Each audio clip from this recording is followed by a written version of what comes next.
During our Sunday dinner, my son-in-law Michael started laughing. "What's it like being old and useless?" he asked loud enough for everyone to hear. The whole family giggled, everyone except me.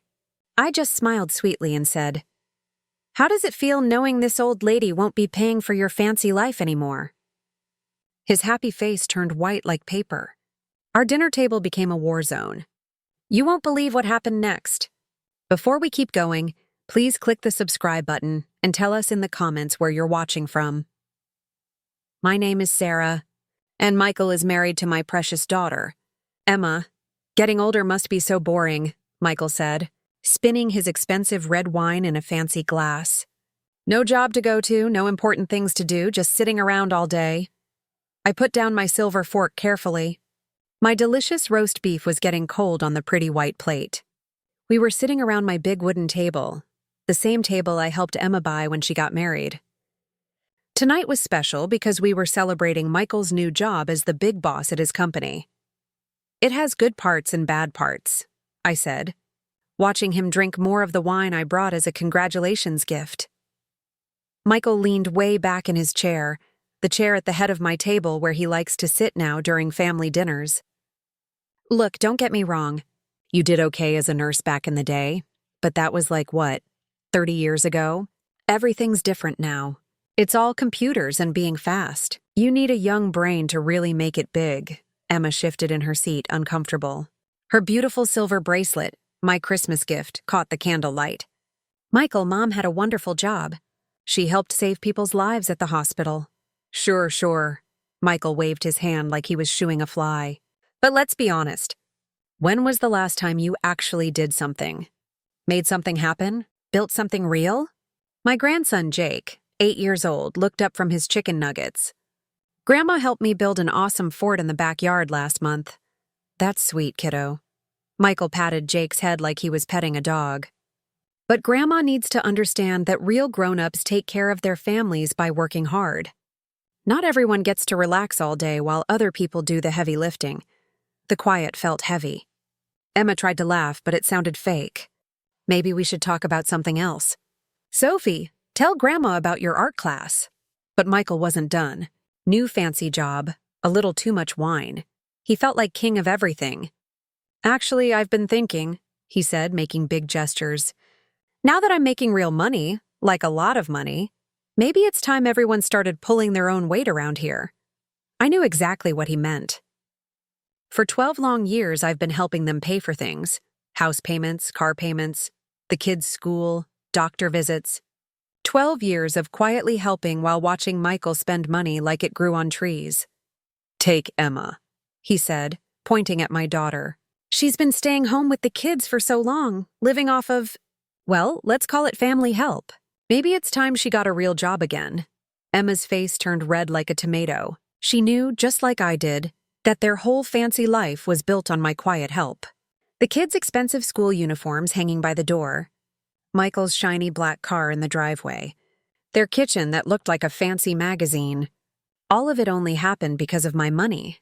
Little Sophie, 10 years old, felt something was wrong. "Are we in trouble, Daddy?" "No, sweetheart. But it's important to know the difference between people who work hard for their money and people who just gave up trying." He looked right at me when he said that. The insult hung in the air like thick smoke. Emma reached for her wine with shaky hands.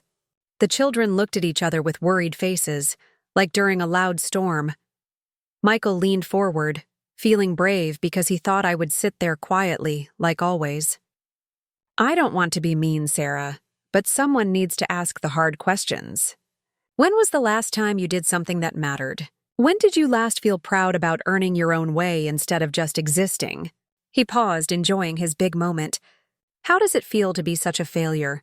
The words hit like a cold bucket of water. Emma gasped. Jake dropped his fork. It clanged. Sophie started crying quietly. I didn't flinch. I took a slow sip of water, set the glass down, and looked Michael right in the eyes. "How does it feel?" I said, calm and clear. "To know this failure won't be paying your bills anymore." The color left his face faster than water down a drain. Emma covered her mouth. The kids stared as their daddy's proud smile crashed and burned like a toy airplane hitting the ground. I kept eating, cutting each piece of meat slowly while everyone sat in shocked silence. Outside, evening darkened the neighborhood. Somewhere far away, Mrs. Peterson's little dog barked. After what felt like forever, I wiped my mouth with a soft cloth napkin, stood up, and kissed Jake and Sophie goodnight. Thank you for the delicious dinner, Emma. It was really good. I got my coat and stepped into the cool air, leaving behind a table full of people finally starting to understand what 12 years of quiet helping really meant. The 20-minute drive home was completely quiet. My hands stayed steady on the wheel, even though a storm of feelings spun inside me. I pulled into my driveway. The automatic light clicked on, making long shadows across my front steps. Inside, I hung up my coat and walked straight to my office. The room smelled like old books and the special polish I use on my wooden furniture. I turned on my favorite brass lamp. Its warm yellow light fell on 12 years of perfectly organized file cabinets. I used to be a nurse. I keep every single receipt, bank paper, and check copy. Time to see exactly what my failure had cost. I opened the first drawer labeled 2012-2015. Folders by color: blue for house help, green for car loans, yellow for school costs, red for doctor bills. My husband David died in late 2011. By January 2012, Emma was already in money trouble. The first house payment help was $2,200 in February, then another $2,200 in March, then the same again. $2,200 every single month for 144 months. My calculator showed $316,800, just for the house. Next came the cars.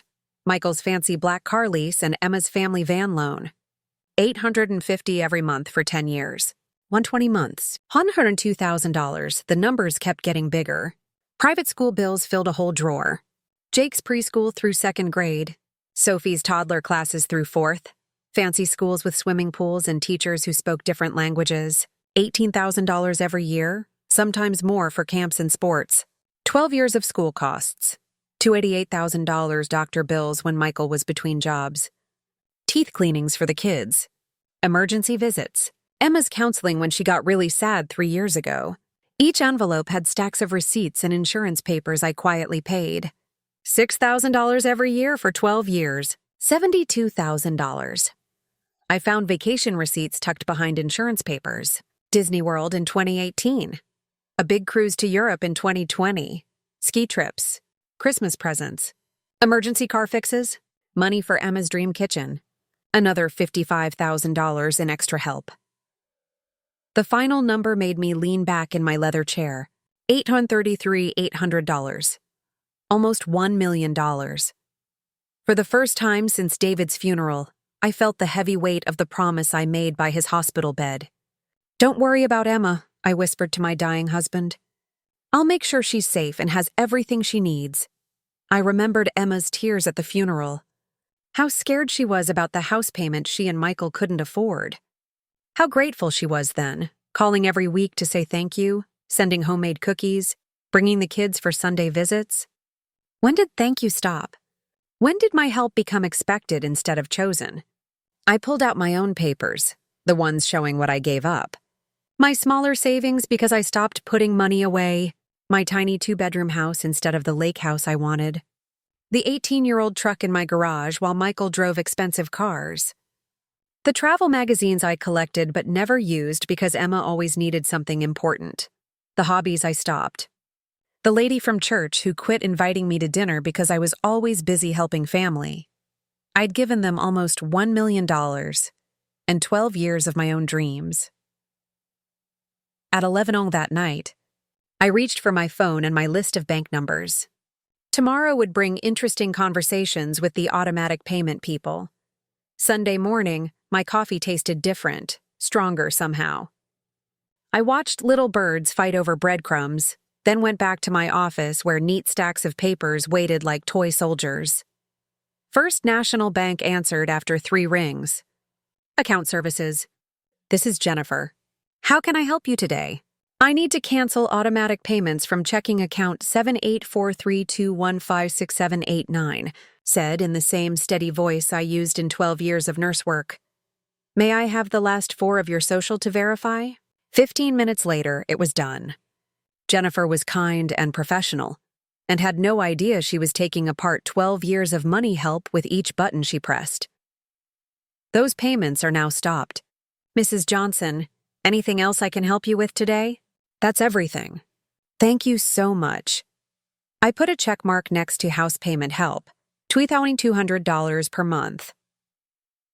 Colorado Mountain Insurance needed a supervisor. The fancy car lease cancellation took 3 different people. Each call was the same: polite verification, quick computer work, confirmation numbers I wrote carefully in my notebook. By 12:30, I'd crossed off 10 things. My phone rang at 12:15. Mom?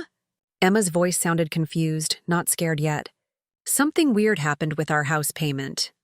The bank called. There wasn't enough money in the account. But that doesn't make sense because you thought I'd keep paying forever, I finished. Silence stretched between us like a tight rubber band. What do you mean? Her voice went high like when she was little and in trouble. Exactly what I said last night. I'm not paying your bills anymore. But Mom, you can't just... The house payment, the insurance, Jake's school. Everything stops as of this morning. I heard her breathing get fast. This isn't funny. We'll lose our house. Then you'll need to figure out how to pay for it yourselves. Click, 8 more calls. The electric company was fast. Little Mountain Academy's office asked fewer questions than I expected. Each confirmation number went into my book with calm precision. Emma called back at 1:45. Her voice was tight with real fear now. Mom, please. I don't understand. The school called, the insurance called, even the electric company called. They're all saying the payments were declined because you canceled the transfers. From your accounts? Did you think those payments appeared by magic, Emma? Another long, quiet moment. But we never asked you to pay for everything. You never asked because you never had to ask. I just did it. We can't have... She stopped herself. Sweetie, that's exactly the point. At 1:50, the phone rang again. Michael trying to sound like the boss. Sarah, whatever silly game you're playing needs to stop right now. No game. Just real life. You can't destroy our family because your feelings got hurt at dinner. I'm not destroying anything. I'm just stopping my money help. You wanted to know how it feels to be a failure. Now you can figure out your own bills and find out. Silence, longer than Emma's. The last call on my list was to my money helper. Monday morning, we'd talk about putting those old monthly payments into my forgotten retirement savings. Outside, the little birds found more crumbs. At 2:30, I heard the familiar sound of Michael's fancy black car in my driveway. Through the window, I watched him slam the door. Emma got out, clutching her purse like a security blanket. They marched up my front walk like soldiers who thought they would win. I opened the door before they could knock. We need to talk, Michael said, pushing past me without being invited. Emma followed with red, puffy eyes. Please come in, I said to their backs. Michael stood in the middle of my living room like a king claiming a castle. This ridiculous tantrum ends now. You will call those banks and put back every single payment. No, I won't. His face turned red like a fire truck. You can't just cut us off without warning.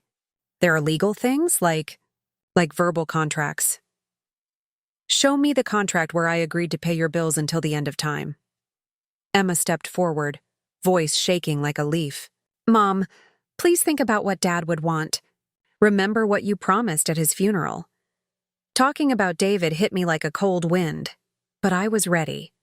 I promised to help you get stable and secure. 12 years and almost $1 million later, you're less stable than when we started. 1 million. Emma's whisper barely crossed the room. I went to my desk and picked up my calculator and notebook. $833,800. House help, car payments, insurance, school money, doctor bills, vacations, emergencies. Do you want me to read each category out loud? Michael's tough act fell apart for 4 seconds. Then he tried again. That's impossible. We never asked for that much money. You never asked for anything. You expected it. Emma dropped onto my couch, face white as snow. But what about the children? Jake's baseball. Sophie's dance.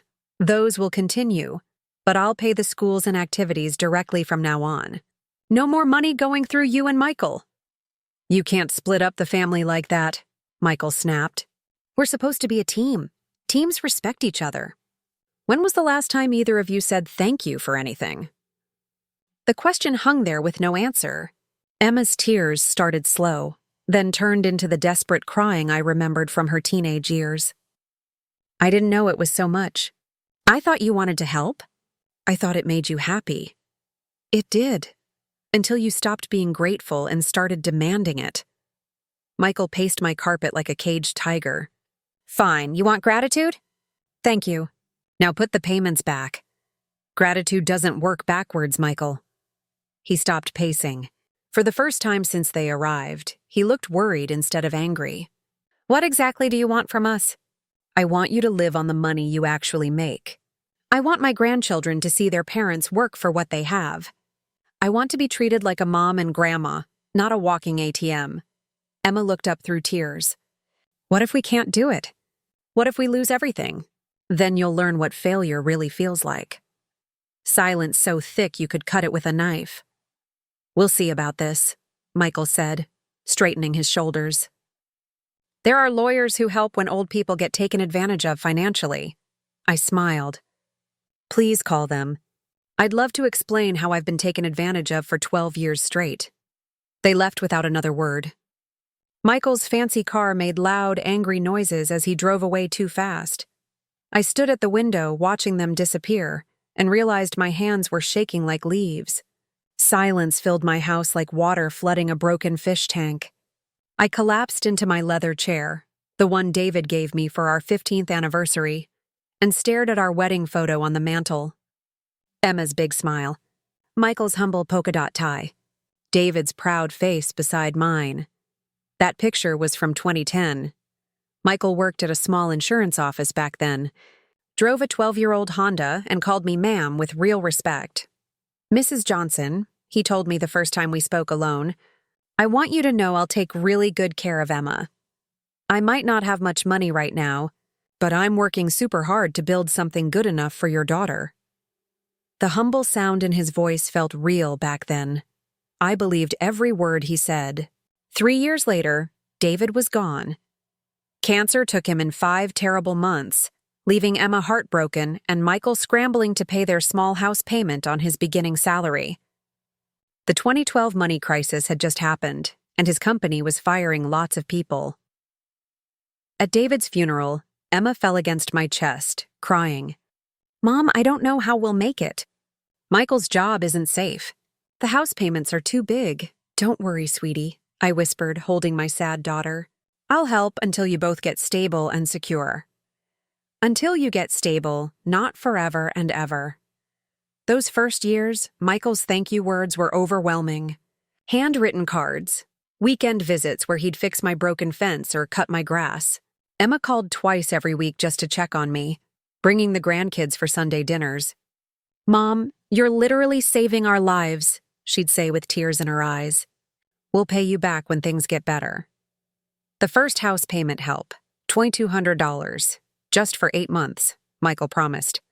Until I get promoted, the car loan help, $350 every month, just until they built some savings.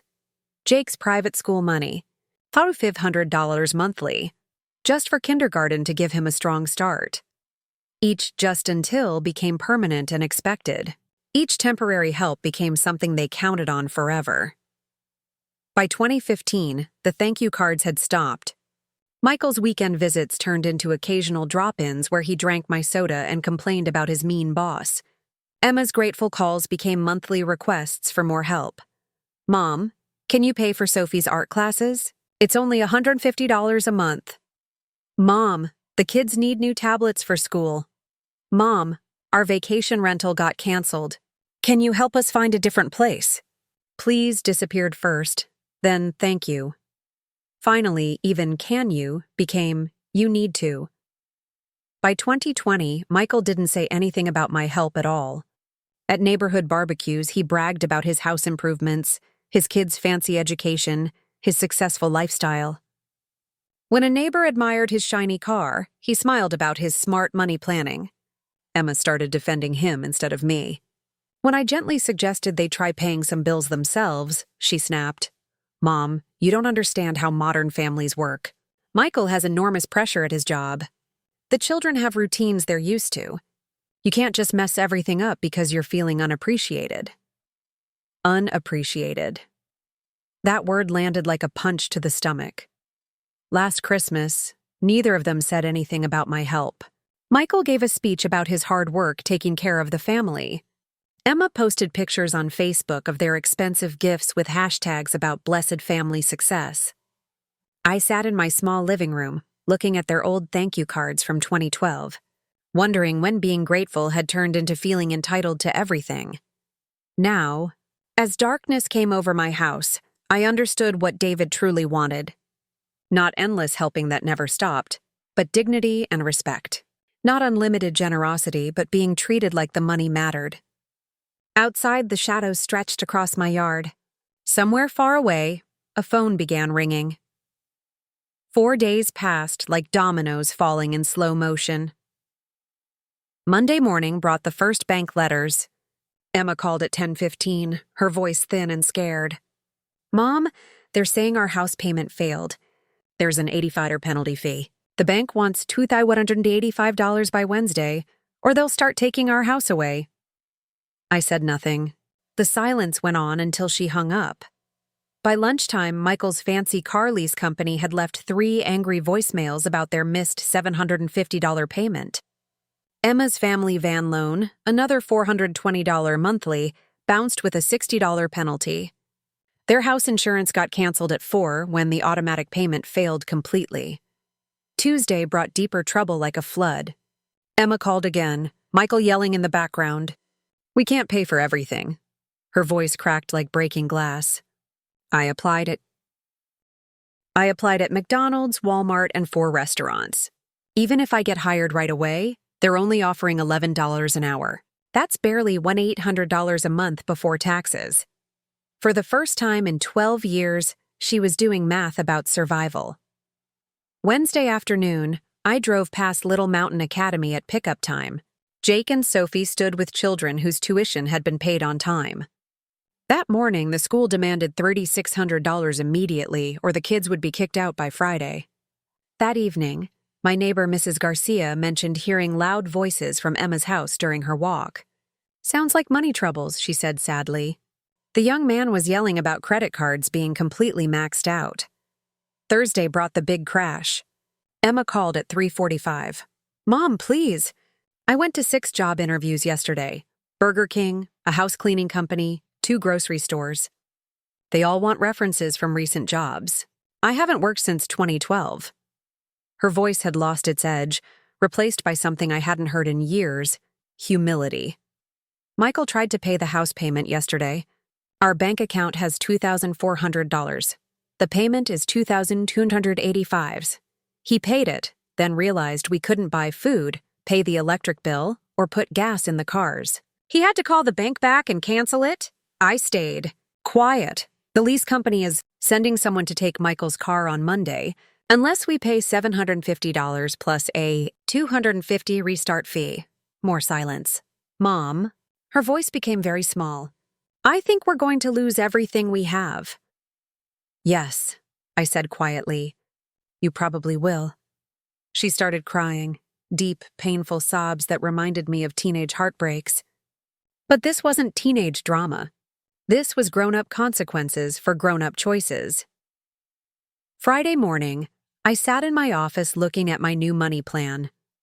Those monthly payments I'd been making would now go toward the European riverboat trip David and I planned before he got sick. The Italian cooking classes, the photography workshop in Ireland. My phone rang at 12:45. Michael this time, and his voice had none of its old arrogance. "Sarah, we need to talk like adults about how we can fix this mess." "We've already talked." "No, we need to really talk as grown-ups about how to make this work." "You mean how I can fix your mess?" A long pause. "Yes," he said. "That's exactly what I mean. At least he was finally being honest. Come over Sunday afternoon. Bring everyone, including the children. What should we be ready to discuss? Reality, I said, and hung up. Outside my window, the first spring flowers were pushing up through the dirt. Monday morning, my friend Helen from the grocery store called, worried. Sarah, I heard something troubling. Michael was at O'Malley's telling people you cut off your family without warning. Said you're forcing the kids out of private school because you're mad about something. I put my coffee cup down slowly. What exactly did he say? He called it financial abandonment of innocent grandchildren. Used fancy business words. Made it sound like you're punishing Emma for something silly. By Tuesday, Emma had called my late husband's brother, Uncle Jim. He rang me that afternoon, voice tight and disapproving. Emma says you've abandoned them when they need help most. The children don't understand why Grandma doesn't love them anymore. Did she mention the $833,800 I've given them over 12 years? A long silence. She what? Almost $1 million, Jim. House payments. Car loans, insurance, school money, doctor bills, vacations, every single month for 12 years. That can't possibly be right. I have papers proving every penny. The next morning, Sophie called me. Her little voice sounded practiced. Grandma, Mommy says we might lose our house because you don't want to help us anymore. Did we do something really bad? My heart broke, but I kept my voice gentle. You didn't do anything wrong, sweetie. Want to get ice cream this afternoon? Mommy says you might say no to everything now. I never say no to ice cream with my favorite granddaughter. At Sunny's, her practiced sadness melted away like ice cream in the sun as she told me about her science project. When I took her home, Emma watched from the window with sneaky, calculating eyes. Wednesday brought a more direct fight. Linda Murphy, a longtime neighbor, confronted me at the post office. Sarah Johnson, I'm ashamed of you, she said loud enough for 5 people to hear. Cutting off your own daughter when she needs you most. What would David think? David would think 12 years and almost $1 million was generous enough. Her righteous anger faltered. $1 million? $833,800 to be exact. House help, car payments, school money, insurance, doctor bills, vacations. Would you like to see my bank records? Other people stopped to listen. Linda's face turned green. Emma never mentioned any of that. Emma mentions very little about what she gets from me, Linda. Only what she wants people to hear. That evening, Helen called again. Michael was back at O'Malley's trying the same story, but Rick Thompson was there. You remember Rick? He sold them that fancy car 4 years ago. What did Rick say? He asked how Michael could afford a $55,000 car on his salary. When Michael started making excuses, Rick mentioned he remembered you co-signing the lease papers. The whole restaurant got quiet, she said. Thursday morning, my old hospital friend Patricia called. Heard some gossip at the coffee shop, and Helen told me your side. Mind if I ask directly? Did you really support them for 12 years straight? Every single month since David died, and they stopped saying thank you after the first few years. Last Christmas, Michael gave a big speech about his hard work providing. Emma posted photos of expensive gifts with hashtags about blessed family success. Patricia let out a low whistle. That's really cold, Sarah. Really cold. Friday evening, I was watering my front garden when Mrs. Garcia came over. Mrs. Johnson, my daughter heard something at school pickup. Parents are questioning the story your son-in-law is telling around town. I kept watering my roses. People have a right to their opinions. She also said you've been very generous to those children. Very generous. And I love my grandchildren, I said. That's never been in question. Saturday morning, Emma called, voice high and desperate. People are asking uncomfortable questions, Mom. Questions about money and timelines and bank records. You need to stop spreading lies about us. I haven't spread anything. Emma, I've simply answered honestly when people ask me directly. You're destroying our good reputation in this community. I'm not destroying anything, sweetie. I'm just no longer paying to create false ones. Click Sunday came with clear, beautiful skies and the knowledge that by afternoon we'd be sitting in my living room again.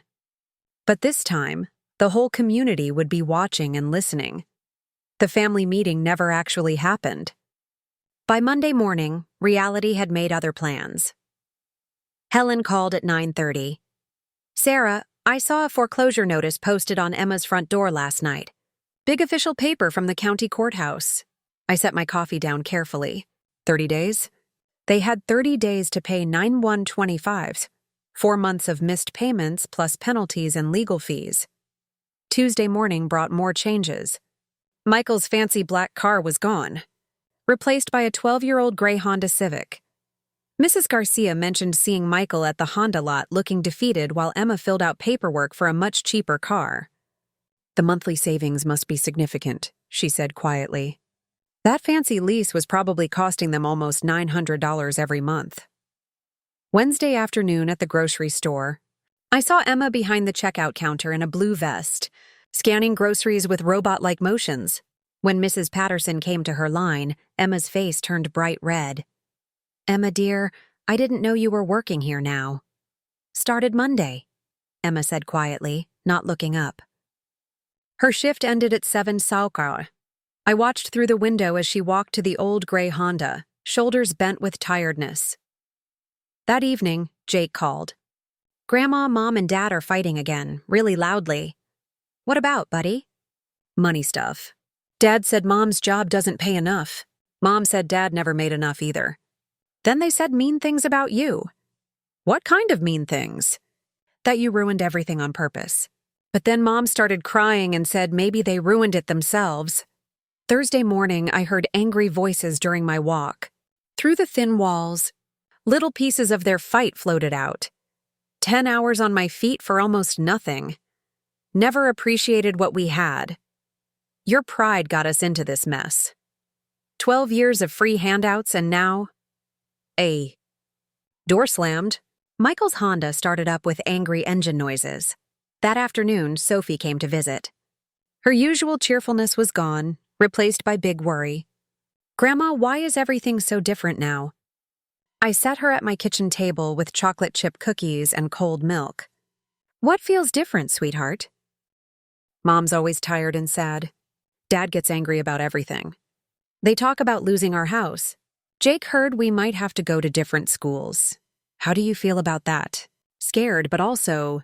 She stared at her lap. "Also, like maybe they should have said thank you more often? Out of the mouths of little children." Friday evening, I was reading in my office when the doorbell rang. Michael stood on my porch alone. His business confidence was gone. His shirt was wrinkled, his tie loose, his face tired in a way I'd never seen. "Sarah, I need to talk to you. Just the two of us, man to woman." I invited him in, the same room where he'd demanded I put back all the payments 3 weeks earlier. He sat heavily, hands clenched between his knees. "The foreclosure is real. 30 days to come up with the money. Emma is working 45 hours a week for $12.50 an hour. After taxes, that's maybe $200 a month. I'm bringing home about $4,200 monthly. The house payment alone is $2,285. He looked up at me with something that looked like humility. "We can't make it work, Sarah, not even close." "We never could we? Without me helping." "I mean, no," he said quietly. "You never could." "I've been thinking about what you said. Earning respect versus expecting it." His voice cracked. "I never really earned anything, did I? The house, the cars, the kids' fancy schools. None of it was really mine because I worked for it. What do you want from me, Michael? I want to know if there's a way to move forward from this mess. Not back to how things were, but forward to something better and more honest." Outside, the streetlights were coming on over our quiet neighborhood. Saturday afternoon, I was organizing my papers when the doorbell rang again. Emma stood on my porch in her blue vest, face streaked with tears and exhaustion. "Mom, please, we need to talk about Jake and Sophie." She looked smaller somehow. The entitled confidence of 12 years completely crumbled, leaving the scared daughter I remembered from David's funeral. I invited her in. She fell into the same chair where Michael had sat the night before, hands shaking as she took off her name tag. 6 days, she whispered, like it was a secret. 6 days until they finish taking our house away. Jake keeps asking if we're really going to lose our home. Sophie had bad dreams about moving to a strange place she doesn't know. What do you want from me, Emma? I want my children to have a stable place to live. I want them to finish the school year with their friends. I want Sophie to sleep through the night without crying about leaving her pretty bedroom. She looked up at me with eyes that held no tricks, no manipulation, only raw fear, like a mama bear protecting her cubs. I've been working 45 hours a week on my feet, scanning groceries for people who used to be my friends. Yesterday, Mrs. Rodriguez came through my line and asked why I was working there. I wanted to crawl under the counter and disappear. But you didn't hide, I said. No. Emma wiped her nose with a tissue. I smiled my best smile and asked, paper or plastic? Because I finally understand what work means, what earning means, what you've been trying to teach us all along. Michael told me about your conversation last night, she added. He said you asked if there was a way to move forward. There might be, but it would require big changes from both of you. Tell me what you want, I leaned forward. I'll pay Jake and Sophie's school money directly to Little Mountain Academy. I'll pay for their clothes, doctor visits, sports, and music lessons. I'll start college savings accounts for both of them. Hope flickered in Emma's face for the first time in weeks. But, I continued, I won't pay your house payment, car payments, insurance, or any grown-up lifestyle expenses. You and Michael will live on the money you actually make, period. We can do that, she said. We'll move to a smaller place, something we can actually afford. There's more, I said. I want public recognition of the 12 years and $833,800 I've given you. I want sincere public apologies for the disrespect and entitlement. I want real gratitude, not just when you need something. Emma's face crumpled like a paper bag. Michael will never agree to public apologies. His pride won't let him. Then his pride is more important than his children's stability and security. We sat in silence while she thought about it. What kind of public recognition? She asked finally. A letter to the community news thanking me for my support. An honest Facebook post about 12 years of financial help. Face-to-face apologies to the people you've lied to these past 3 weeks. And if we do all of it, your children will have educational security and their grandmother's love. You'll have a relationship with me based on honesty and mutual respect, but a lifestyle limited by what you and Michael actually earn. I don't know if I can convince him. You have 24 hours to decide, I said. After that, my offer disappears. She stood, grocery vest wrinkled from a long day. At my door, she turned. Mom, thank you for still caring about Jake and Sophie, even when you're mad at us.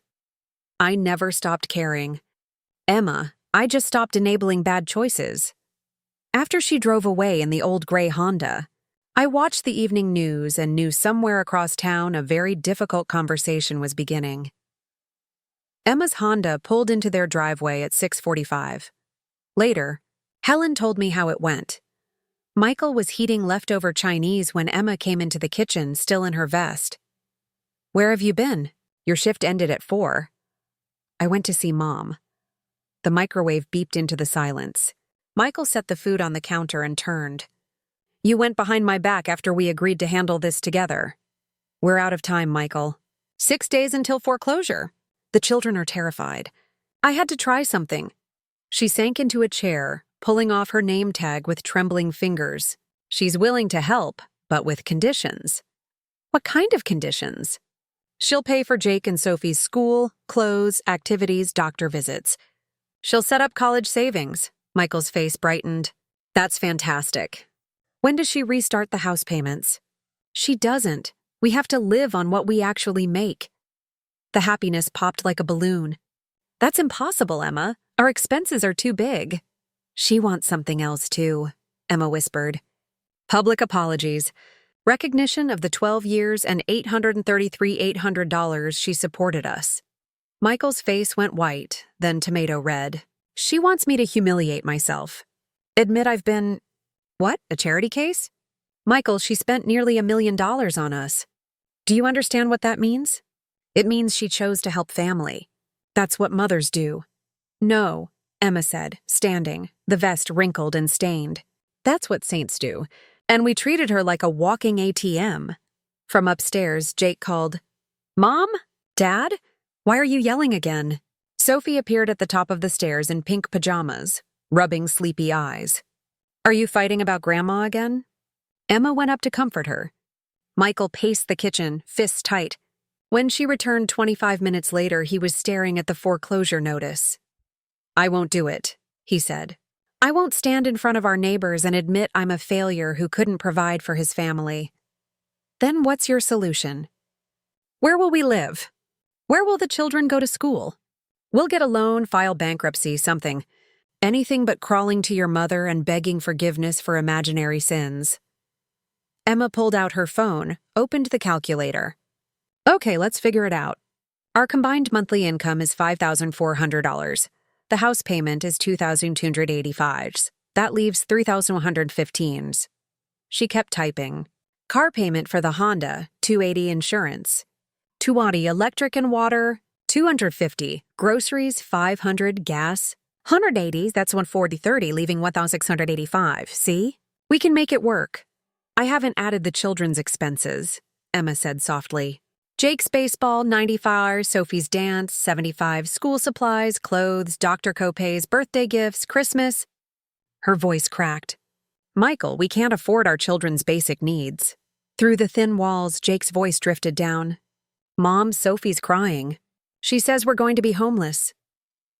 Emma looked at her husband with eyes that held no trace of the entitled woman from 3 weeks ago. We have 18 hours to decide. Mom's offer expires tomorrow at noon. She went upstairs to the children, leaving Michael alone with a foreclosure notice and a calculator that couldn't make impossible math work. Monday at 11:30, the Honda pulled into my driveway with all 4 of them. Through my front window, I saw Michael climb out with the posture of a man who'd spent the night staring at the ceiling. Emma knocked, Jake and Sophie in school clothes. Michael stood behind them, shirt wrinkled, eyes red. Mom, we need to accept your offer. All of it. I invited them in. The children sat on the couch. Emma took the same chair as Saturday. Michael remained standing, hands clasped behind his back like a soldier. The bank called this morning, Emma said. Foreclosure at 4. Unless we pay $9,125, we don't have it. Sophie tugged my sleeve. Grandma, are we really going to lose our house? Not if I can help it, sweetheart. Michael cleared his throat. Sarah, I need to say some things. He walked to the mantel, looked at David's and my wedding photo, then faced us. 12 years ago, you offered temporary help. I turned it into something permanent without recognizing what you sacrificed. His voice cracked. I told people the house improvements came from my success. I bragged about cars like I'd earned them. I let Jake and Sophie think their grandmother was just being nice instead of being their actual provider. Emma took Sophie's hand. Mom, I owe you apologies too. I treated your generosity like inheritance, like something I deserved, not something you chose. You paid our house payment for 12 years. Michael added. $316,800.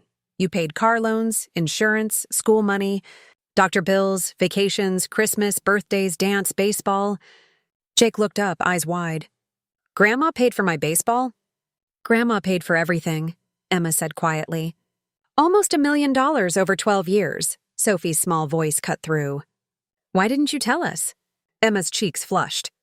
Because we were embarrassed. Not of Grandma's help, but of how we acted like we didn't need it. I leaned forward. If I help you keep the house today, things change. I'll pay the kids' school directly. I'll cover their doctor visits, clothing, activities, and college savings. But I won't pay your house payment, car payments, or any grown-up expenses. You'll live on what you actually make. Michael nodded slowly, like his head was heavy. We understand completely. There's more. I want public recognition.